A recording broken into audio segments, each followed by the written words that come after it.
அல்லேலூயா. ஒரு வசனத்தை வாசிக்கலாம். புலம்பல் 2வது அதிகாரம் 18வது வசனம். புலம்பலின் புஸ்தகம் 2வது அதிகாரம் 18வது வசனம்.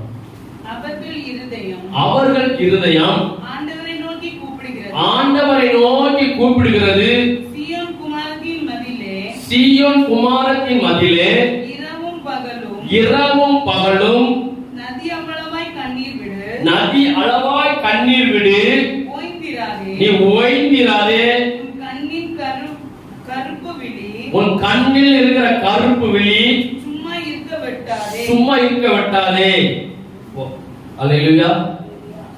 வசனத்தை வாசிக்கும் போது நமக்கு என்ன புரியுது சொல்லுங்க? நல்லா கண்ணீர் விட்டு செபிக்கணும். மீண்டும் வசனத்தை வாசிங்க. அவர்கள் இருதயம் ஆண்டவரை நோக்கி கூப்பிடுகிறது. சீயோன் குமாரத்தின் மதிலே நீ இரவும் பகலும் கண்ணீர் எப்படி இருக்கணுமா? நதி ஆறு தண்ணி எப்படி போகுதோ அதே போல உன் கண்ணுல இருந்து என்ன செய்யணும்? கண்ணீர் வடிட்டு நதி அளவு கண்ணீர் விடு. நீ அதை ரெஸ்ட் கொடுக்காத, ஓய்ந்து இருக்காது. உன் கண்ணில் இருக்கிற கருப்பு விழி அதை சும்மா இருக்க விடாதே. கர்த்தர் நமக்கு ஒரு ஆலோசனை எப்படி ஜெபிக்கணும். ஜெபிக்கிற நிறைய முறைகள் இருக்குது. ஆனா கர்த்தர் சொல்றாரு கண்ணீரோடு ஜெபிக்கணும். நீ நல்ல பாரத்தோடு அழுது ஜெபிக்கணும். நீ எப்படி அழணுமா? நதிகளை போல நீ அழணும். உன் கண் கருவிலே செய்த சும்மா இருக்கா, ஓய்வு கொடுக்காது அப்படின்னு அர்த்தம். அதிகமா ஜெபம் பண்ணி கொண்டே இருக்க, மணிக்கணக்கா ஜெபம் பண்ணு, நாள் கணக்கா ஜெபம் பண்ணு. நமக்கு ஜெபத்துல ரொம்ப முக்கியம் கண்ணீர் ஜெபம். அல்லேலூயா, அல்லேலூயா. நீங்க நிறைய பேர் ஜெபிப்பாங்க, கண் என்ன செய்யுது?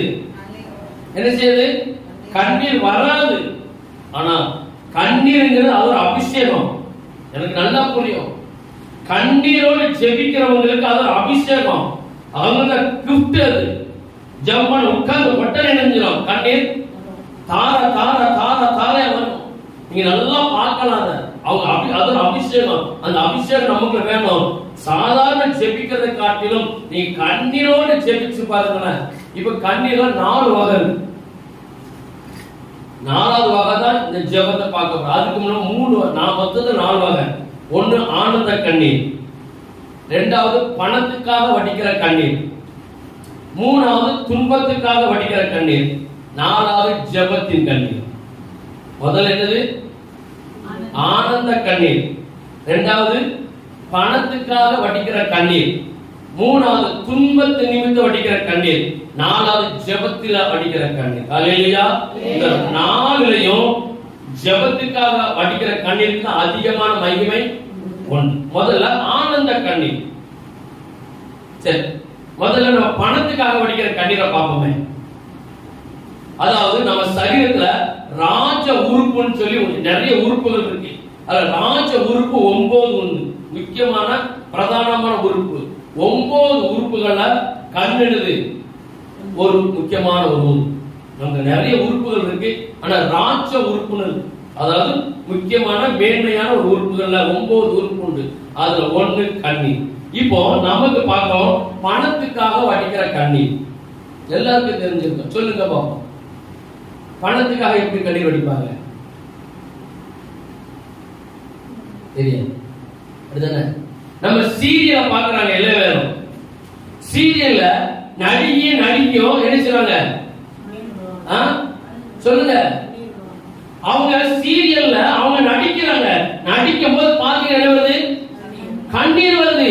அவ கண்ணீர் வடிக்கன்னு சொல்லி நம்ம டிவி மீடியா வந்து நினைச்சிடலாம். கர்த்தர் சாந்தி விடுவாரு. செய்தி கேட்கறது சேதான். வீட்டு முன்னால உட்கார்ந்துட்டு டிவி முன்னால உட்கார்ந்துட்டு அவன் பணத்துக்காக ஒரு நேரம் அவன் நாடகத்தை முடிச்சு கொடுத்தா இத்தனை 1000 பேரம் பேசி அவங்க ட்ரைனிங் எடுத்து அவங்க எல்லாம் செய்து பணத்துக்காக கண்ணீர் வடிக்கிறார். ஆனா அவ கண்ணீர் வடிக்கிறன்னு சொல்லி நம்மளும் கர்த்தரால் ரட்சிக்கப்பட்ட பிள்ளைகள், விசுவாச பிள்ளைகள், நீ டிவி உட்கார்ந்து நினைச்சாரா? அவன் அழுதானே, நம்ம இது எதுக்காக? இது என்ன கண்ணீர்? பணக்கண்ணீர். பணத்துக்காக கண்ணீர் வடிக்கிறார். எச்சரிக்கை. அவங்க நாடக கூத்தாடி, அவன் கோமாளி, அவன் அப்படிதான் நம்மள அள வைப்பான். நம்ம நினைச்ச கூடாது, பார்க்க கூடாது, அது பக்கம் போக கூடாது. எனக்கு நேரம் போகல, நான் எத்தனை மணி நேரம் தான் ஜெபிக்கிறது, நான் எத்தனை நேரம் தான் வேலை வாசிக்கிறது, நான் எனக்கு நேரமே போகல. நான் என்ன செய்யறேன்? சீரியல் பார்த்து அவாளுதான்னு சொல்லி நானும் அழுகிறேன். கதைக்கு ஆகாது. கண்ணி இதுக்கு பேர் பணத்துக்காக வடிக்கிற கண்ணீர். இன்னும் நீங்க நம்ம நிறைய பார்க்கிறோம், நிறைய கண்ணீர் வடிக்கிறாங்க. ஆனந்த கண்ணீர். ஆனந்த கண்ணீர் என்னது சொல்லுங்க?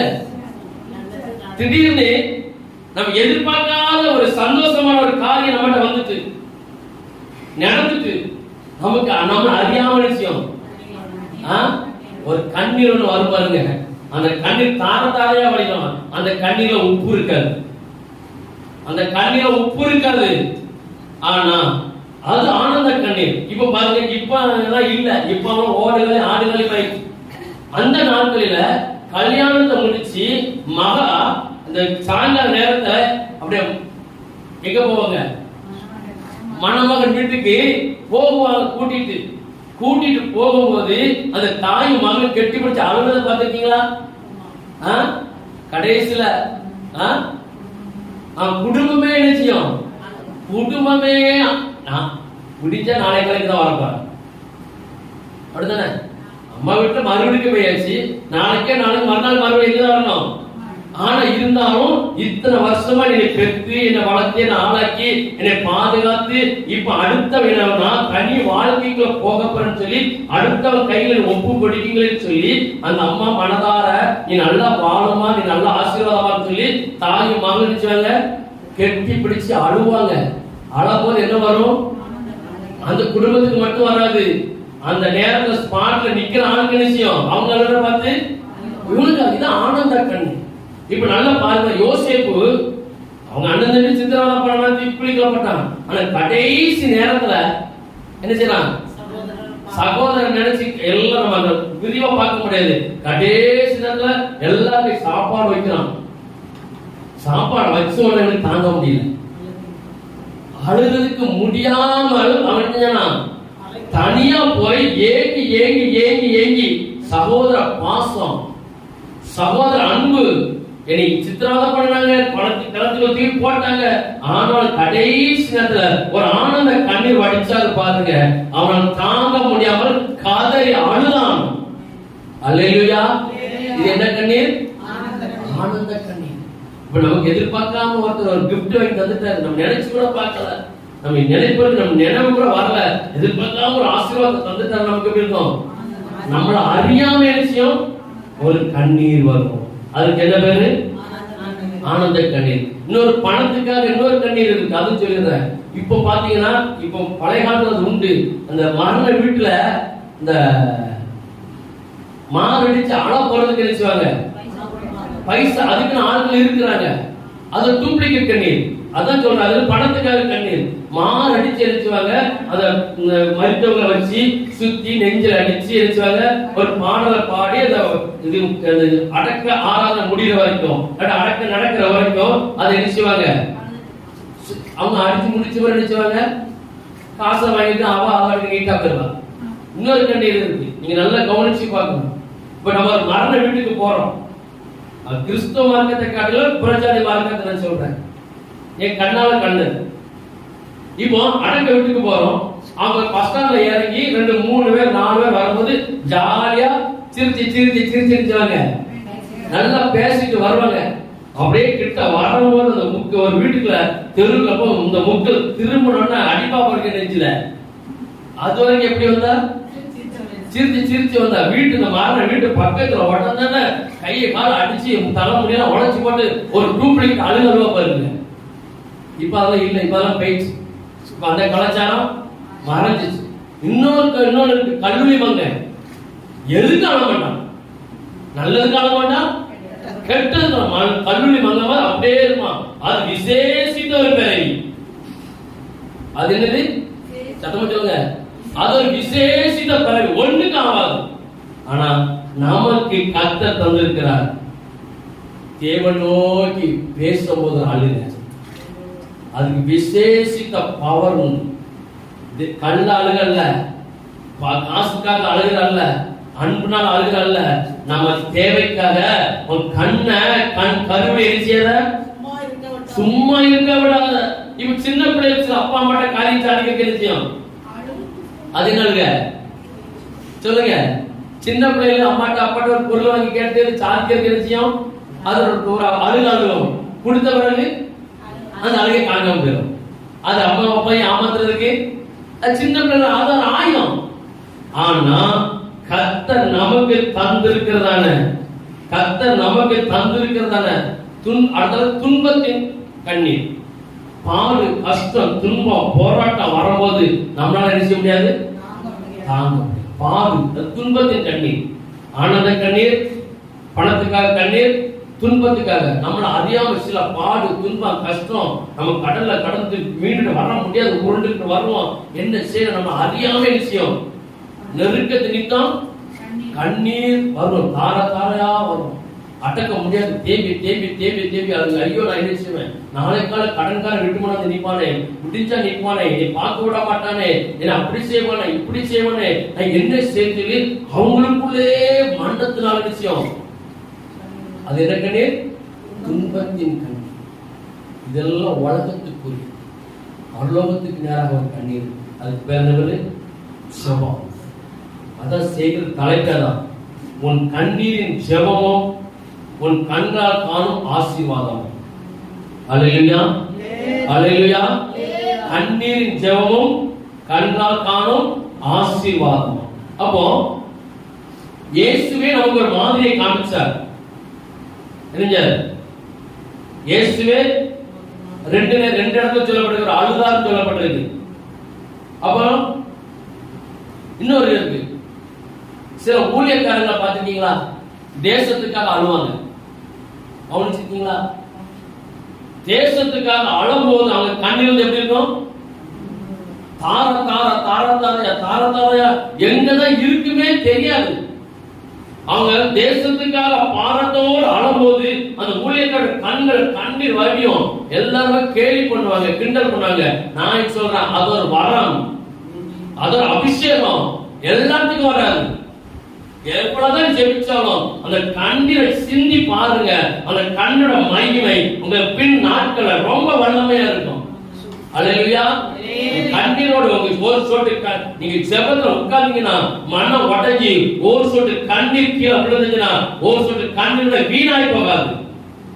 அந்த கண்ணீர் எங்க போகும், அந்த கண்ணீருக்கு என்ன பலன் நம்ம பார்க்கணும். இன்னைக்கு யாரெல்லாம் கண்ணீர் வடிச்சாங்க, யாரெல்லாம் கண்ணால ஆசீர்வாதத்தை வாங்கணும்னு நம்ம பார்க்க போறோம். அப்ப நமக்கு கண்ணீரால ஜெபிக்கணும், தேவனோடு கண்ணீரால மண்டாடணும். எனக்கு நல்லா தெரியும், திருநெல்வேலி பாளையங்கோட்டையில ரவீந்திரநாத் சொல்லி ஒரு பெரிய ஊழியக்காரர், அவங்க இறந்து போயிட்டாங்க ரொம்ப வருஷத்துக்கு. அவர்கிட்டலாம் யாரு பாரத்தோடு வியாதியோடு ஜெபிக்க போனா அவர் தலையில கைய வச்சோன்னா அவரு தான் அழுவாரு. தலையில கைய வியாதியோடு போராட்டத்தோட போற பிள்ளைகளுக்கு தலையில கைய வச்சு அவரு ஏங்கி ஏங்கி அழுவதற்கு அந்த வந்திருக்காங்க, அப்பா தேடி வந்திருக்காங்க, நீங்க என்ன சொல்ல போறீங்க, நீங்க விடுதலை கொடுங்கன்னு சொல்லி அவர் தேவி தேவி அழுவாரு. அப்படி இறக்கம் போன உள்ள ஊழியக்காரங்க இருந்தாங்க. ஒரு குடும்பம் பாடு கஷ்டம் தாங்க அழுவாங்க, ராத்திரி உட்கார்ந்து ஆண்டவரே அந்த குடும்பத்தை மீட்டு கொடுங்கப்பா. அதே போல சில விசுவாசிகள் நான் நல்லா பார்த்திருக்கிறேன், சில விசுவாசிகள் சபையில உட்கார்ந்து தனியா உட்கார்ந்து அழுவாங்க. ஒவ்வொரு குடும்பத்தை நினைச்சு, ஊழியக்காரன் நினைச்சு, ஊரை நினைச்சு, அவங்க ஒரு இடத்தை நினைச்சு உட்கார்ந்து நினைச்சுவாங்க, அழுவாங்க, நல்லா அழுவாங்க. ஐயோ அந்த குடும்பம் இப்படி இருக்குது, அந்த குடும்பத்துக்கு விடுதலை கொடுங்கன்னு சொல்லி பாரத்தோட உட்கார்ந்து கண்ணீரா நினைப்பாங்க பாருங்க. அது என்னது, அது ஒரு ஆயுதம், அது ஒரு பவர், அது ஒரு வரம். அந்த வரத்தை நம்ம வாங்கியிருக்கோமா? வாங்கியிருந்த ரினியூல் பண்ணுங்க. வாங்காத செபம் கண்ணீரோடு நம்ம நினைச்சணும், செபிச்சு பாருங்க. அப்போ இயேசுவே இருந்தாராம். இயேசுவே லூக்கான சுவிசேஷம் 19ஆம் அதிகாரம் 41ஆம் வசனம், நான் உனக்கு என்ன கேட்டார். அவர் சமீபமாய் வந்தபோது நகரத்தை பார்த்து அதற்காக கண்ணீர் விட்டு எருசலேமை நினைச்சு அவர் நினைச்சாரா? நீங்க அதுக்கு முன்னாடி சம்பவத்தை நீங்க முன்ன வாஸ்து வீட்டுல பாருங்க. அவர் எப்படி வாரார், எதுல வாரார், என்ன நடந்துச்சுன்னு சொல்லி. அவர் எருசலேம் பக்கத்துல வரும்போது ஐயோ இந்த தேசத்தை ஜனங்கள் என்ன செய்யல, கீழ்ப்படியவில்லையே, அவங்க ஏற்றுக்கொள்ள மாட்டாங்கன்னு சொல்லி அந்த தேசத்துக்கு எருசலேம் வரும்போது அவர் கண்ணீர் விட்டு அழுதாராம். இதான் நமக்கு மாதிரி. இயேசு மனுஷனா இருந்தார், இதே மனுஷ சரீரம், இதே ரத்தமா இருந்தாலும் அவர் நமக்கு மாதிரியை ஜெபித்து காட்டுகிறார். அந்த எருசலேமுக்காக அவர் கண்ணீர் விட்டு அழுதார். இன்னொரு இடத்துல சொல்லப்பட்டிருக்கு, யோவான் 11:35. இயேசு கண்ணீர் விட்டார் லாசர் வீட்டுக்கு போகும்போது. அவர் லாசர் வீட்டுக்கு போகும்போது என்ன செய்றாரு பாத்தீங்க? இயேசு கண்ணீர் விட்டார். அதுக்கு மேல இருந்து போஸ்டர் அவள் அழுகிறது. இயேசு இருந்த இடத்தில் மரியாள் வந்து அவரை கண்டவுடனே பாதத்தில் விழுந்து, ஆண்டவரே, நீர் இங்கே இருந்தீரானால் என் சகோதரன் மரிக்க மாட்டான். அவள் அழுகிறதையும் அவளோட கூட வந்த யூதர்கள் அழுகிறதையும் இயேசு கண்டபோது ஆவிலே துயரமடைந்து எங்கே வைத்தீர்கள் என்றார். ஆண்டவரே, வந்து பாரும் என்றார்கள். இயேசு கண்ணீர் விட்டார். அவர் அழ வேண்டிய அவசியம், அவர் அழ வேண்டிய அவசியம் இருக்கா? இல்ல. ஆனா நமக்கு மாதிரியை காண்பித்து விட்டு போயிருக்கிறார். அதே மாதிரி கெத்செமனே தோட்டத்துல அதிக வியாகுலத்தோடும் அதிக பாரத்தோடும் அதிக ஊக்கத்தோடு வரைஞ்சாராம். கண்ணீர் விட்டார். அவர் அழும்போது நம்ம அழுத நமக்கு மூக்குல இருந்து நினைச்சோம் சொல்லுங்க. கண்ணுல இருந்து தண்ணி வரும், அடுத்தால மூக்குல இருந்து இயற்கையாக கிஃப்ட் அப்படிதானே. கள்ள கண்ணீருக்கு வரும், நல்ல கண்ணீருக்கு நினைச்சோம் அது வரும். ஆனா இயேசு கெத்செமனே தோட்டத்துல அவர் உட்கார்ந்து செபிக்கிறார். அதிக வியாகுலத்தோடும் அதிக மனபாரத்தோடும் அவர் செபிக்கும் போது அந்த செபத்தின பவரை பாருங்க. அவர் ரத்த நாணங்கள் அடிச்சுட்டு வெடிச்சிட்டு வெடிச்சு அதுல தெரிவது ரத்தம் வருது. ஆனா அவர் வார்த்தை நமக்கு மறைக்கப்பட்டிருக்கு. வேதத்தில் அவர் வார்த்தை மறைக்கப்பட்டிருக்கு, மறைவை கற்று வச்சிருக்கிறார். அவர் செபிக்கும் போது ரத்தமும் நீர் நினைச்சது வந்ததுன்னு தான் சொல்லப்பட்டிருக்கு. கடந்த நாட்களில நான் அடிக்கடி சொல்லுகிற சம்பவம் தான். நம்ம கடந்த நாட்களில ஒரு 2 வருஷத்துக்கு முன்பதாக அசுத்தாவி கட்ட உடைக்கும் போது அதுதான் எனக்கு ஒரு காரியத்தை வெளிப்படுத்தி கொடுத்துச்சு. இயேசு அது அப்படியே சொல்லிச்சு. இயேசு கெத்செமனே தோட்டத்துல அதிக வியாகுலத்தோடு ஜெபித்தார்களா? அது சொல்லுது. அந்த அதிக வியாகுலத்தோடு ஜெபிக்கும் போது அவர் ரத்தத்துல நரம்புல தெரிஞ்சுது, ரத்தம் வந்தது. அந்த ரத்தம் என்ன செய்யுது, அவர் அங்கில வடிந்ததுன்னு சொல்லுது. பட்டிருக்காதா? நல்ல கவனிங்க. அது சொல்லுது இயேசு ரத்தம் அங்கில இருந்தது, வடிந்தது. அந்த அங்கில வடிந்த ரத்தத்தினால நமக்கு என்ன செய்யணும்? நீ அது என்ன சொல்லுனா, அந்த அங்கில வடிந்த ரத்தத்தினால நீ என்ன போ சொல்லு, நான் போறேன். என்ன சொல்லுச்சு? நீ என்ன போ சொல்லு. இயேசுவின் நாமத்தை சொல்லி கெத்செமனே தோட்டத்துல அதிக வியாகுலத்தோடு ஜெபிக்கும் போது அவர் அங்கில வடித்த ரத்தம். அப்போ நீ நல்ல வசனம் மறைக்கப்பட்டிருக்கிறது. அது சொல்லு, அவர் ஆவி சொல்லுது, இயேசுவின் அங்கில வடித்த ரத்தத்தினால நீ என்னை சுத்தி எரி, நான் நினைக்கிறேன், நான் போயிடுறேன். அதுக்கு கற்றுக் கொடுத்தது யாரு? அது கூட சத்தியம் எப்படி இருக்கு? தெளிவா கற்று. அது கூட எனக்கே மண்டலம் உதிச்சது. அப்ப அவர் அதிக வியாகுலத்தோடு ஜெபிக்கும் போது ரத்த நாணெல்லாம் உடையும் போது அங்கில தான் நினைச்சிருக்கு, வடிச்சிருக்கு. அது சொல்லி கொடுக்குது, நீ அதை சொல்லு, அந்த ரத்தத்தினால நீ எரி, நான் போயிடுவேன். அப்ப நம்ம அதிகமா ஜெபிக்கணும். எப்படி ஜெபிக்கணும்? கண்ணீரோடு ஜெபிக்கணும். சரி, இப்போ நம்ம கண்ணீரோடு ஜெபிக்கும் போது அந்த கண்ணீர் எங்க சேர்த்து வைக்கப்படுகிறது? எதுல சேர்த்து வைக்கப்படுது? எல்லாருக்கும் தெரிஞ்ச வசனம் தான். எடுத்து வாசிக்கலாம். சங்கீதங்கள் புஸ்தகம் 56வது சங்கீதம் 8வது வசனம். சங்கீதங்களின் புஸ்தகம் 56வது சங்கீதம் 8வது வசனம். என் அலைச்சல்களை தேவரீர் எண்ணி இருக்கிறீர். என் அலைச்சல்களை தேவரீர் எண்ணி இருக்கிறீர். என் கண்ணீரை உம்முடைய துருத்தியில் வையும். துருத்தியில் வையும். அவைகள் உம்முடைய கணக்கில் அல்லவோ. உம்முடைய கணக்கில் அல்லவோ இருக்கிறது. அல்லேலூயா. நம்ம வடிக்கிற கண்ணீர் முதலாவது எங்க இருக்கு? துருத்தி. துருத்தி என்னது? தோல் பை. துருத்திங்கிறது தோல் பை. தோல் பையில நீங்க இங்கே இருந்து நம்ம கண்ணீரோடு ஜெபிக்கும் போது, கண்ணீரோடு மிக வியாகுலத்தோடு ஜெபிக்கும் போது, நம்ம பரலோகத்தின் தேவனை நோக்கி நம்ம ஜெபிக்கும் போது நம்ம கண்ணில் என்ன செய்யுது? கண்ணீர் எங்க வடியுது? நீங்க ஜெபிக்கிறது எங்க வடியுது? நீங்க ஜெபிக்கிறது எங்க வடியுது? கீழே விழுந்து நம்ம ட்ரெஸ்ல விழும். அப்படிதானே? இதான் நம்ம பார்க்கிறோம். ஆனா அவர் சொல்கிறார், நீ இங்க கண்ணீர் வடிக்கிறார், இந்த கண்ணீர் டைரக்டா எங்க போகுது? பரலோகத்துல உங்களுக்காக ஏற்படுத்தி வைக்கப்பட்ட அந்த துருத்திகள் நிறைந்து கொண்டு இருக்கிறது. இன்னொரு சம்பவத்தை நான் உங்களுக்கு சொல்லுகிறேன். கர்த்தர் சில பேருக்கு நீங்க எவ்வளவு செபிச்சாலும் பதில் வராது, நீங்க எவ்வளவு மண்டானாலும் பதில் வராது. கர்த்தர் அந்த துருத்தியை பாப்பார். கண்ணீரால எவ்வளவு நிறைச்சிருக்கீங்க, அந்த கண்ணீர்னால நம்ம நிரம்பி இருக்கா? துருத்தி இன்னும் சும்மா இருக்கா? கண்ணீரே இல்லாமல் இருக்கா? இல்ல கொஞ்சம் கண்ணீர் இருக்கா? இல்ல பாதி வந்திருக்கா? முக்காவாசி வந்திருக்கா? கர்த்தர் அதை டெஸ்ட் பண்ணுவார், பாப்பாரு. இந்த மக துருத்திய காவாசி தான் கிடக்கு, ஆறாவாசிய நிரம்ப. துருத்தியை காண்கின்ற தேவன். நம்ம கண்ணீரை பார்க்கணும்னா அப்ப நம்ம நிறைய கண்ணீரை சிந்த சிந்த எரிச்சுமா அது துருத்திய நிரம்பன உடனே பாப்பாரு. ஜெபம் நல்லா அந்த கண்ணீர் நிரம்பிட்டு இனி என்னால இருக்க முடியாது, என் பிள்ளை கேட்கறது நான் கொடுத்துதான் ஆகணும். அல்லேலூயா. அல்லேலூயா. அப்ப நம்ம கண்ணீரால ஜெபிக்கும் போது, மிகுந்த வியாகுலத்தோடு ஜெபிக்கும் போது அந்த கண்ணீர் அப்படியே தார தார நம்ம ட்ரெஸ்ல விழும், இல்ல கீழே விழும். ஆனா கீழே விழல, நேரா எங்க போகுது? இதான் விசேஷம். இப்போ நம்ம ஒரு கல்லை தூக்கி மேல போடுறோம், அது இருந்துச்சு எப்படி விழுது? கீழே விழுது. காரணம் என்ன? புவியீர்ப்பு சக்தி, கர்த்தரோட சிருஷ்டி. ஆனா நீங்க வடிக்கிற கண்ணீர் கீழே விழாம மேல போகுது, அது என்னது? சத்தமா சொல்லுங்க. ஆண்டோட சிருஷ்டி. புவியீர்ப்பு சக்தியே மிஞ்சல் இருந்தது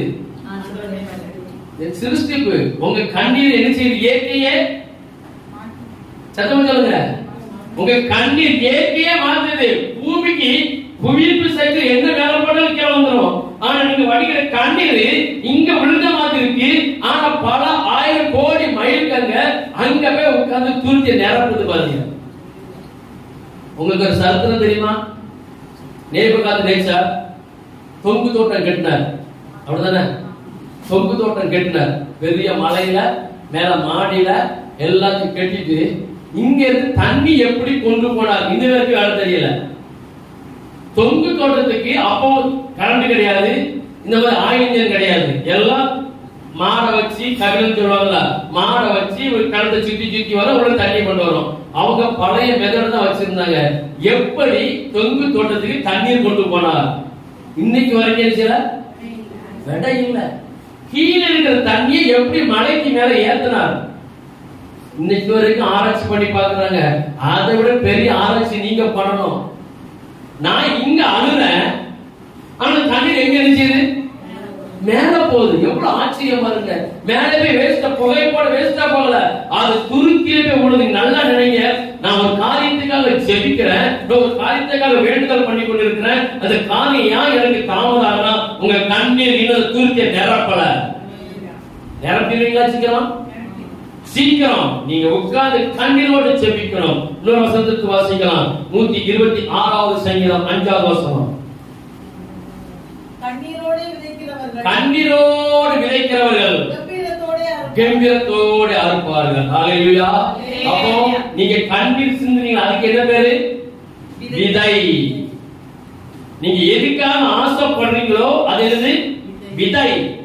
அந்த விதை சீக்கிரமா முளைக்கும். கண்ணீர்ங்கிற விதை முளைக்கும் போது நீங்க எதுக்காக ஜெபிச்சீங்களோ அந்த ஜெபம் அப்படியே உங்களுக்கு நிறைவேற்றி கொடுக்கும். ஹல்லேலூயா. இன்னொரு வசனத்தை கூட நம்ம வாசிக்கலாம். மல்கியா புஸ்தகம் 3வது அதிகாரம் 10வது வசனம். இன்னொரு ஆளு மத்தேயு சுவிசேஷம் 6வது அதிகாரம் 20வது வசனம். 3:10.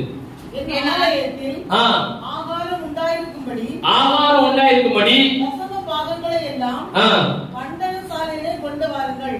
அதாவது உங்களுக்கு ஆசீர்வாதம் வேணும், ஆகாரம் வேணும்னா தசம பாகத்தை எங்க கொண்டு கொடுக்கணும்? பண்டகசாலைங்க. நீங்க ஆலயத்துக்கு கொண்டு வாங்க. அது எங்க போய் சேருது?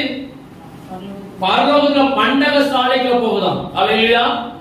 நம்ம கொடுக்கிற தசம பாகமும் நீங்க கொடுக்கிற காணிக்கையும் நீங்க ஆலயத்துல கொண்டு வைக்கீங்க. அது ஆலயத்துல இருந்து அதை ஊழியக்காரர் ஜெபம் எடுத்துட்டு அவர் உலக பிரகாரமாய் அவர் தேவைக்கு செலவு பண்ணுகிறார், இல்ல மிச்சம் எடுக்கிறார். அவர் இது உங்களுக்கு நீங்க காணிக்க வச்சு அது ஜெபம் பண்ணி அங்கீகரித்த பிறகு அது ஊழியக்காரனுக்கு மாம்ச பிரகாரமாய் அதை பயன்படுத்துவாங்க. ஆனா அதை ஜெபிக்கும் போது நீங்க வச்ச அந்த காணிக்கை எங்க போகுது? பரலோகத்துல பண்டகசாலையில உட்கார்ந்து இருக்கான். இன்னொரு வசனத்தை வாசிக்க. மத்தேயு சுவிசேஷம் 6வது அதிகாரம் 20வது வசனம். பரலோகத்தில் உங்களுக்கு பொக்கிஷங்களை சேர்த்து வையுங்கள். பரலோகத்தில் உங்களுக்கு பொக்கிஷங்களை சேர்த்து வையுங்கள். அங்க பூச்சியாவது துருவாவது அதை கெடுக்கிறது இல்ல. அப்ப நமக்கு பொக்கிஷ சாலை எங்க இருக்கு?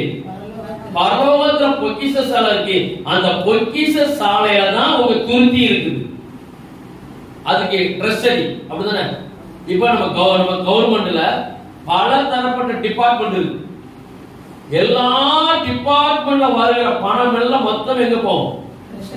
ட்ரெஷரிக்கு போகும். எல்லா டிபார்ட்மெண்ட்ல வருமானம் வரக்கூடிய எல்லாம் மொத்தத்துல அந்த டிபார்ட்மெண்ட்டுக்கு ஒரு குறிப்பிட்ட நாளில் அவங்க வச்சிருப்பாங்க. அவங்க ரூல்ஸ் படி அவங்க கணக்கு படி அது எல்லாம் அந்த டிபார்ட்மெண்ட்டுக்கு போயிடும். அதுக்கு பிறகு யாருக்கு என்ன சம்பளம் கொடுக்கணும், எந்த டிபார்ட்மெண்ட் ரூபா கொடுக்கணும், மீதி நம்ம என்ன அதுக்கு சம்பந்தமா அதுக்கு என்ன செய்வாங்க, அதை அவங்க பிரிச்சு கொடுப்பாங்க. எல்லா பணமும் எங்க போயிடும்? அதே போல உங்க கண்ணீர் ட்ரெஷரிக்கு போகணும். ட்ரெஷரி சும்மா அனாமத்தா கிடக்காது. உங்க கண்ணீர் அங்க ஏனதம் இருக்காது. உங்க கண்ணீருக்குன்னு ஒரு பை கொடுத்திருக்க துருத்தி, அந்த துருத்தில போட்டு வச்சிருக்கோம். அந்த துருத்தில அளவு உண்டு. இந்த அளவு நீங்க நிரப்பிட்டீங்கன்னா அது உங்களுக்கு என்ன செய்யும்? ஆசீர்வாதத்தை கொண்டு வரும். அப்ப நம்ம ஜெபிக்கிறது எப்படி? கண்ணீரோடு ஜெபிக்கணும்.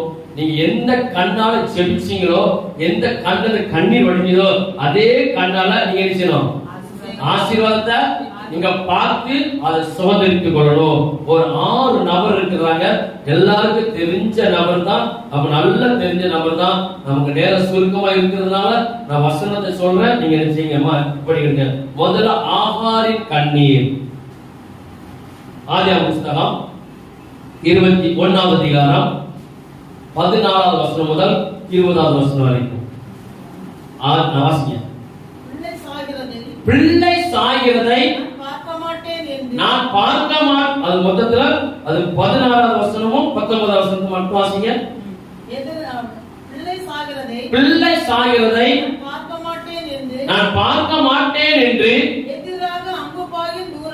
எதிராக அம்பு பாயும் தூரத்தில் போய் உட்கார்ந்து சத்தமிட்டு அழுதாள். யாரு? அவன் என்ன? நான் பிள்ளை சாகிறதை இனி நான் பார்க்க மாட்டேன்னு சொல்லி அவள் சத்தமிட்டு அழுதாள். தேவன் அவளுடைய கண்களை திறந்தார். அவள் ஒரு இதுக்கு முன்னாடி அவளுக்கு என்னல்ல, அந்த தண்ணீர் துறவு தெரியல. ஆனா இனி தண்ணி இல்ல. பிள்ளை தண்ணிக்காக அழுகுது, தாகத்துக்காக அழுகுது. இனி நான் நினைச்சப்பன நான் சாக போகிறேன்னு சொல்லி, ஆகாரே நீ எங்கே இருக்கிறாய்?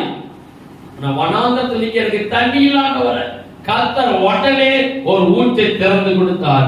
எந்த கண்ணீரால நினைச்சாலோ அதே கண்ணீர் அந்த ஊற்று அடைஞ்சது. ஊற்ற பார்த்தா தண்ணீரை ஒன்று குடிச்சால் மோந்து குடிச்சா சொல்ல. அப்ப நம்ம ஆகாரின் கண்ணீர் வனாந்தரத்துல அவ கண்ணீர் வடிக்கிறார். கண்ணீர் எப்படி ஆயிடுச்சு? ஆசீர்வாதம் ஆயிடுச்சு. அப்ப இவ வடிச்ச கண்ணீர் எங்க போச்சு? பரலோகத்துல துருக்கிலே விழுந்தது. நமக்கு நேரம் சுருக்கமா இருக்கனால வசனத்தை மட்டும்தான் வாசிக்க போறேன். இரண்டாவது கண்ணீர், அன்னாளின் கண்ணீர். 1 சாமுவேல் 1வது அதிகாரம் 13 முதல் 15 வரை. அன்னாள் தன் இருதயத்திலே பேசினாள். அவளுடைய உதடுகள் மாத்திரம் அசைந்தது. அவள் சத்தமோ கேட்கப்படவில்லை. ஆகையால் அவள் வெறித்திருக்கிறாள் என்று ஏலி நினைத்து அவளை நோக்கி, நீ எதுவரைக்கும் வெறித்திருப்பாய்? உன் குடியை உன்னை விட்டு விலக்கு என்றான். அதற்கு அன்னாள் பிரதித்திரமாக, அப்படி அல்ல என் ஆண்டவனே, நான் மனக்லேசமுள்ள ஸ்திரீ, நான் திராட்சரசமாகிலும் மதுவாகிலும் குடிக்கவில்லை. நான் கர்த்தருடைய சந்நிதியில் என் இருதயத்தை ஊற்றிவிட்டேன். உம்முடைய அடியாளை பேலியாளின் மகளாக எண்ணாதேயும், மிகுதியான விசாரத்தினாலும் கிளேசத்தினாலும் இந்நேரம் மட்டும் விண்ணப்பம் பண்ணினேன் என்றார். 20வது வசனம். சில நாள் சென்ற பின்பு அன்னாள் கர்ப்பவதியாகி ஒரு குமாரனை பெற்று கர்த்தரிடத்தில் அவனை கேட்டேன் என்று சொல்லி அவனுக்கு சாமுவேல் என்று பெயரிட்டார். அன்னாள் எங்க அழுதா? ஆலயத்தில் எப்படி அழுதா? மன வேதனையோடு அழுதா. நான் மன கிளேசமுள்ள ஸ்திரீ, நான் ஒரு போத போடல, மது குடிக்கல, நான் தேவனோடு மன அங்காயத்தோடு அவள் அழுதாள். அந்த கண்ணீர் துருக்கிலே போய் சேர்ந்தது. கர்த்தர் அவள் துருத்திய சேர வரைக்கும் அழுகை நிப்பாட்டல. கர்ப்பத்தை அடைச்சு வச்சுட்டார். அவர் அடைச்சு வச்சுக்கிறாரு. அவரே அடைச்சு வச்சுட்டார். நீ நல்ல அழு, உன் அழுகை துருத்தி நிறையட்டும். துருத்தி நிறைஞ்சது. உடனே கர்த்தர் அன்னாளை கர்ப்பம் தரிக்க வைத்தார். அதே 1 சாமுவேல் 2வது அதிகாரம் 1வது வசனம். அப்பொழுது அன்னாள் ஜெபம் பண்ணி, என் இருதயம் கர்த்தருக்குள் களிகூருகிறது, என் கொம்பு கர்த்தருக்குள் உயர்ந்திருக்கிறது, என் பகைஞரின் மேல் என் வாய் திறந்திருக்கிறது. போதும், சந்தோஷத்தில் இருக்கிறாரு. பாட்டு பாருங்க. அப்ப அன்னாளின் கண்ணீர் ஜெப ஆலயத்தில் உட்கார்ந்து அழுதாலும் கர்த்தர் நல்ல ஒரு குழந்தை. 3வது ஒரு நபர், தாவீது ராஜாவோட ஜெபம். 1 சாமுவேல் 30வது அதிகாரம்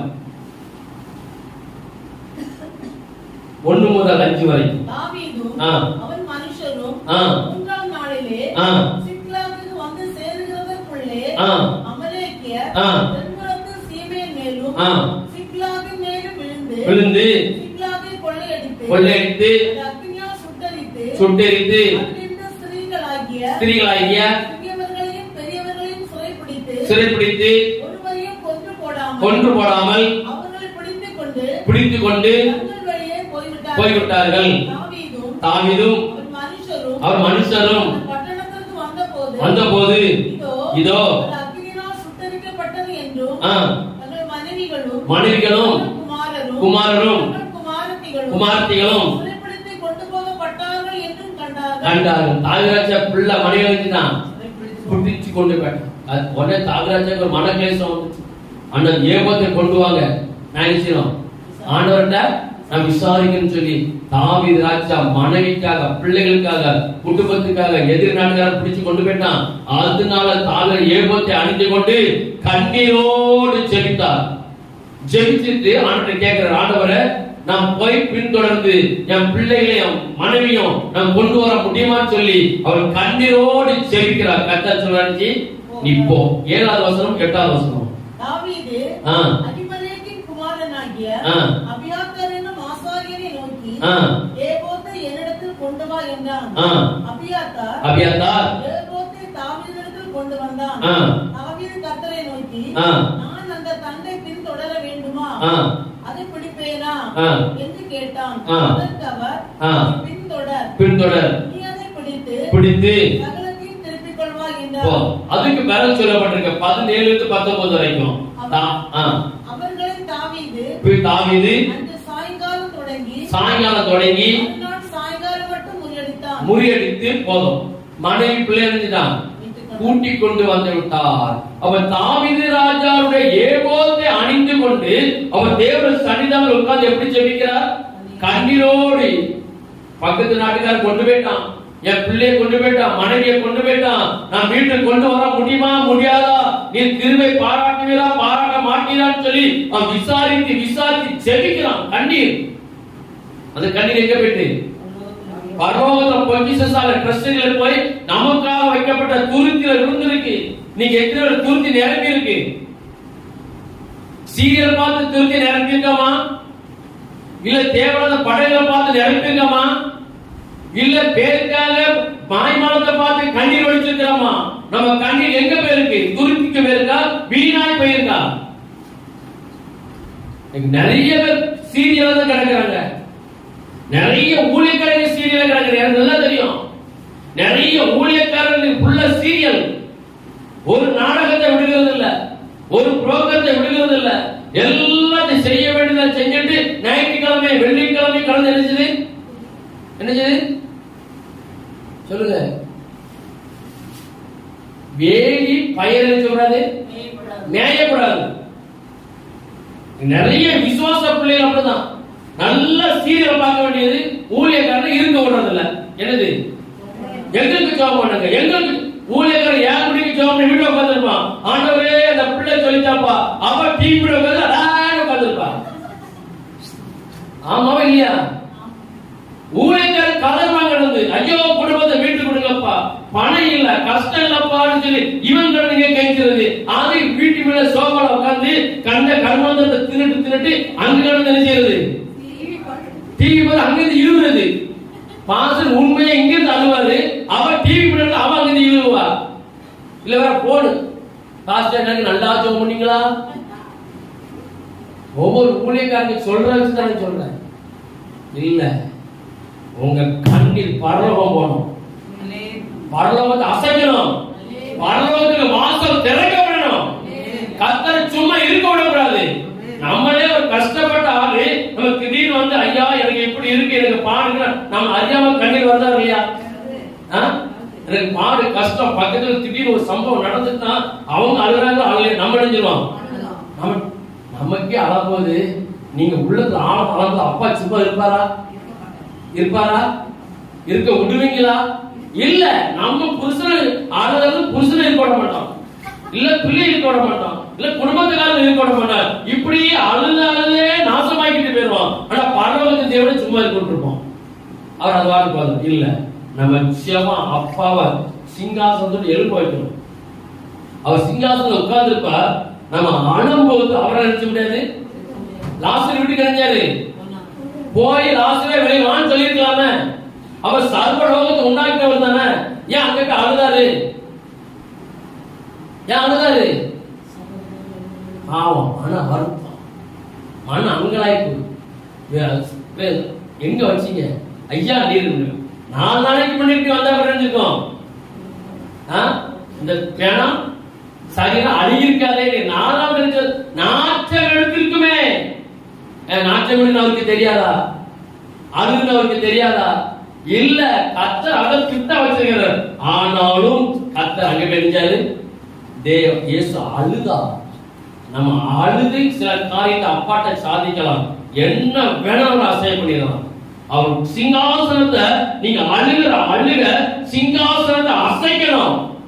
அவர் சும்மா இருக்க விடக்கூடாது. இப்ப பாருங்க, ஒன்று முக்கியமான சம்பவத்தை சொல்றாரு. இப்போ இயேசு சர்வ வியாபி, அப்படிதானே? இப்போ உலக நாடு முழுதும் 11 மணிக்கு இப்போ உலக நாடு முழுதும் மொத்தமா உட்கார்ந்து ஜெபம் பண்றாங்க. எல்லாரும் ஜெபம் எங்க போகுது? எங்க போகுது? இயேசு கிட்ட எங்க போகுது? அவர் காதுக்குள்ள போகுது. உலகம் முழுதும் போச்சு. எத்தனை பாசம் இருக்கு கொஞ்சம் உங்க மைண்ட செலுத்துங்களேன். உலகம் முழுவதும் பாசம் நிறைய இருக்கு. உலகத்துல அவ்வளவு ஜனங்கள் மொத்தமா ஜெபிக்கிறாங்க. எல்லாரும் அவங்கவுங்க பாசையில ஜெபிக்கிறாங்க, அவங்கவுங்க மொழியில ஜெபிக்கிறாங்க, அவங்கவுங்க காரியத்துக்காக ஜெபிக்கிறாங்க. ஒரே நேரத்தில் எங்க போகுது? அப்புறம் அவங்க மைண்ட் எப்படி இருக்கும்? சொல்லுங்க, சத்தம் சொல்லுங்க. எப்படி இருக்கும்? பாசம் வெவ்வேறு, வேண்டுதல் வெவ்வேறு, ஆனா மொத்தம் எல்லா பக்கமும் ஜெபிக்கிறாங்க. ஆண்டவரே தேவவேன்னு சொல்லி, ஆனா எல்லா ஜெபமும் பரலோகத்துக்கு காதுக்குள்ள போது அவருக்கு பெட்டரா இருப்பாரா இருக்கா? அதான் பரலோகத்தின் தேவன். நீ என்ன மொழியில என்ன பாசம் எதுக்காக ஜெபித்தா சரி, ஒரே நேரத்தில் அட்ட டைம்ல எல்லா பக்கம் ஒன்போட ரிசல்ட் போகும். அல்லேலூயா. அவர்தான் யாரு? சர்வலோகத்துக்கான சர்வலோக தேவன். நீ எந்த பாசையில எந்த மூலம் முழுக்கல நீ எங்க இருந்து எப்படி ஜெபிச்சாலும் சரி, உடனே அவர் பதில் தருவார். இன்னொரு காரியம் உங்களுக்கு தெரியாது, நான் கேள்விப்பட்டது. இப்போ அந்த செய்தியில அந்த கைதில பிடிச்சு 15 நாள் ரிமாண்ட் பண்ணுவாங்க. அப்போ வாரத்துல 2 நாள் நினைச்சுவாங்க, 2 நாள் ஒரு நாள் பார்க்க விடுவாங்க. பார்க்க விடுத்தாங்கன்னா அங்க ஒரு சம்பவம் நடக்கும். என்னன்னா கைதி அந்த பக்கம் இருக்கிறாங்க, பார்க்க போற அவங்க வீட்டுல உள்ளவங்க அப்பாவோ அம்மாவோ தங்கச்சோ புருஷனோ யாரோ அதுக்கு சம்பந்தப்பட்டவங்க இங்க நிற்பாங்க. இந்த பக்கம் மத்தியில 2 கிரில் வச்சிருக்கோம், அடைச்சிருக்கோம். ஆனா கிரில் ஓட்ட இருக்கும், ஆனா கேப் விட்டு 2 கிரில். இங்க இருந்து கையை நீட்டிச்சுன்னா அங்க இருக்கிறவங்க செய்ய முடியாது, கையை தொட்டு பேச முடியாது, தொடக்கூடாது, பேசக்கூடாதுக்காக 2 ஸ்டெப் கிரில் போட்டிருப்பாங்க. கிரில் போட்டு இவங்க தொட்டு பேசுறதுக்காக பார்வை நேரம் ஒண்ணு வச்சிருப்பாங்க. அந்த பார்வை நேரத்துல கவனிக்க நேரம் 4 to 5 வச்சிருப்பாங்க. அது 1 மணி நேரம் எடுத்துக்கலாம், பார்த்து பேசிக்கலாம்.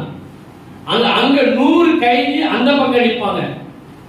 இங்க 100 பேர் சம்பந்தமான பேரண்ட்ஸ் செஞ்சவங்க ஒரே நேரத்தில் பேசுவாங்க. கேட்குமா கேட்காதா? ரொம்ப கஷ்டம். அவங்களால எவ்வளவு சவுண்ட, ஏன்னா எல்லாம் மொத்தம் அடிச்சணும் பேசணும், கை நீட்டி தொட முடியாது. அந்த வாரத்துல 2 நாள் தூரத்தை பார்த்துக்கலாம். இங்க இருந்து அவங்க பேச, அவங்க எல்லாரும் மொத்தம் அடிச்சணும். நமக்கு நினைஞ்சிடும் சொல்லுங்க சத்தமா, நமக்கு குழந்தை பேரும். ஏன்னா எல்லாரும் அவங்க காரியத்தை பேசுவான். உள்ள இருக்கிற கைதி கிட்ட இங்க நல்லா கவனிக்கணும், விசாரிச்சு இடம் கொடுக்க கூடாது. அப்ப நல்ல கவனிக்கணும். இப்போ இங்க இவன் இங்க இருந்து பேசுறான், கைதி அங்க இருந்து பேசுறான். இப்படி இங்க இருந்து 50 பேர் பேசும்போது அங்க இருந்து 50 பேர் பேசும்போது யார் பேச்சு எங்க கேட்கும்? கேளுங்க, குழம்பி போயிடும், பாதி கேட்காது. ஆனா அப்பா அப்படி இல்ல. உலக நாடு முழுவதும் எத்தனை பாசையிலிருந்து பேசுறான் சரி, மொத்தமா அவர் காதுக்குள்ள போகும். ஒரே நேரத்துல கண்ணீரோடு தேசத்துல யார் யாரெல்லாம் ஜெபிக்கிறாங்களோ, எங்க மூல முடுக்கு வந்து ஜெபிக்கிறாங்களோ, எங்கெல்லாம் இருந்து ஜெபிக்கிறாங்களோ, ஒரே நேரத்துல ஒன்பது தெளிவா பதில் போகும். கண்ட்ரோல் பவர் எங்க? பரலோகத்துல. அந்த அப்பாவோட மனுஷனும் நம்ம அசைக்கிறோம். சரி, நமக்கு இன்னும் 2 வசனத்தை மட்டும் சொல்ல, நீங்க வாசி எடுத்து வாசிக்க வேண்டாம். நாயினுடைய விதவியின் கண்ணீரை கர்த்தர் பார்த்தா. லூக்கான சுவிசேஷம் எடுத்து வாசிக்க வேண்டாம். லூக்கான சுவிசேஷம் 7வது அதிகாரம் 11வது வசனம் முதல் 17வது வசனம் வரைக்கும் நாயினுடைய விதவியின் கண்ணீரை கர்த்தர் பார்த்து ஆசீர்வாதம் கொடுத்தார். 5வது பாவியான ஸ்திரீனுடைய கண்ணீரை பார்த்து கர்த்தர் ஆசீர்வாதம் கொடுத்தார். லூக்கான சுவிசேஷம் 7வது அதிகாரம் 37வது வசனம் முதல் 44வது வசனம் வரை. அதுக்கு பிறகு 47 48 பாவியான ஸ்திரீ அவ அழுதா, கர்த்தர் கண்ணீரை பார்த்து ஆசீர்வாதம் கொடுத்தார். 6வது மரியாளின் கண்ணீர். யோவான் 2வது அதிகாரம் 11வது வசனம் முதல் 18வது வசனம் வரைக்கும். மரியாதை கர்த்தர் உயிரோடு எழுப்புறவங்க மரியாதை கர்த்தர் அழுதா, பார்த்து தரிசனம் கொடுக்குற மரியாதை செய்றாங்க, அழுதா. இப்படி 6 விதமானவே கண்ணு நிறைய இருக்குது. 6 விதமான கண்ணீர். 6 பேர் கண்ணீரோடு செபிக்கிறாங்க. அந்த கண்ணால என்ன செய்றாங்க? அதான் ரகசியம். எந்த அந்நிய கண்ணல் அல்ல, என் சொந்த கண்ணே காணுன்னு சொல்லும்போது எந்த கண்ணால அழுது கண்ணீரை வடிச்சாங்களோ அதே கண்ணால ஆசீர்வாதம் சுதந்திரிக்க முடியும். அல்லேலூயா, அல்லேலூயா. அப்போ உங்க சேவை எப்படி இருக்கணும்? கண்ணீர். கண்ணீர் தாரத்தாரையா உன் கருவிலே என்ன செய்யாத, சும்மா இருக்க விடாத அப்படின்னு அர்த்தம். அப்படி அப்பாவே பார்த்துக்கிட்டே இரு. கண்ணை பார்த்து, அவர் கண்ணை பாரு, அவர் கண்ணை பாரு, அவர் இருக்க விடாத. நம்ம செபிக்க செபிக்க செபிக்க அந்த துருத்தில அந்த கண்ணீர் சேர்ந்த உடனே உங்களுக்கு தெரிஞ்சிடும். இந்த கடைசி ஒரே ஒரு வசனம் மட்டும்தான். வெளிப்படுத்தல் 7வது அதிகாரம் 17வது வசனம். அதுக்கு முன்பதாக வெளிப்படுத்தல் 21:4 வாசிங்க. வெளிப்படுத்தல் 21:4. அவருடைய கண்ணீர் யாவையும் தேவன் துடைப்பார். போதும். 7:17. சிங்காசனத்தின் மத்தியில் இருக்கிற ஆட்டுக்குட்டியானவரே இவர்களை மேய்த்து இவர்களை ஜீவ தண்ணீருள்ள ஊற்றல் அண்டைக்கு நடத்துவார். தேவன் தாமே இவர்களுடைய கண்ணீர் யாவையும் துடை. இப்போ இந்த பூமியில நமக்கு பாடு கஷ்டம் துன்பம் போராட்டத்திலிருந்து விசுவாசிகள் இருக்க நம்ம நினைச்சிடும் கண்ணீரோடு இருக்கிறோம். சீக்கிரமா ஆண்டவரே என் துன்பத்தை நீக்கி போட்டுங்க, சிலுவையில் என் ஜீவன் நினைச்சீங்க, எனக்கு இந்த பூமியில நான் வாழ்ந்தது போதும், சீக்கிரமா ஜீவன் நினைச்சீங்க எடுத்துக்கொள்ளுங்க சொல்லி நம்ம பாடு கஷ்டம் தாங்க முடியாம செபிக்கிறோம். கர்த்தர் சொல்லுறார், இந்த பூமியில நீ கண்ணீரோடு பாடுகள் இருந்தா நீ பரலோகத்துக்கு நினைச்சிடலாம், நிச்சயமாய் வந்துடலாம். அங்க உனக்கு சந்தோஷம் சமாதானம் உண்டு. உன் கண்ணீர் எல்லாம் நாங்க துடைக்கப்போம். இப்ப பூமியில ஆசீர்வாதம் வாங்குறதுக்கும் நம்ம கண்ணீரோடு ஜெபிச்சு ஆசீர்வாதம் வாங்கணும். பரலோகராஜ்யம் போறதுக்கும் நம்ம கண்ணீரோடு பாடுகளை அனுபவிச்சாலும் அந்த பாடு ஒரு நாள் வீணாகாது, எல்லாம் ஒரு நாள். சொல்றாரு, நான் சிங்காசனத்துல வீட்டு இருக்கிறேன், உன் கண்ணீர் யாவையும் செய்வேன், நான் துடைப்பேன்னு சொல்கிறார். நம்ம நல்ல கண்ணீரோடு செவிப்போம், கண்ணீரோடு அப்பாட்ட கேட்போம், பெற வேண்டிய ஆசீர்வாதங்களை நம்ம பெற்றுக்கொள்வோம். எப்படியும் ஒரு நாள் பரலோக ராஜ்யத்துக்குள்ள போக போறோம், அங்க போய் அப்பாவை முகமுகமா பார்க்கலாம். நாம் எல்லாரும் செவிக்கலாம்.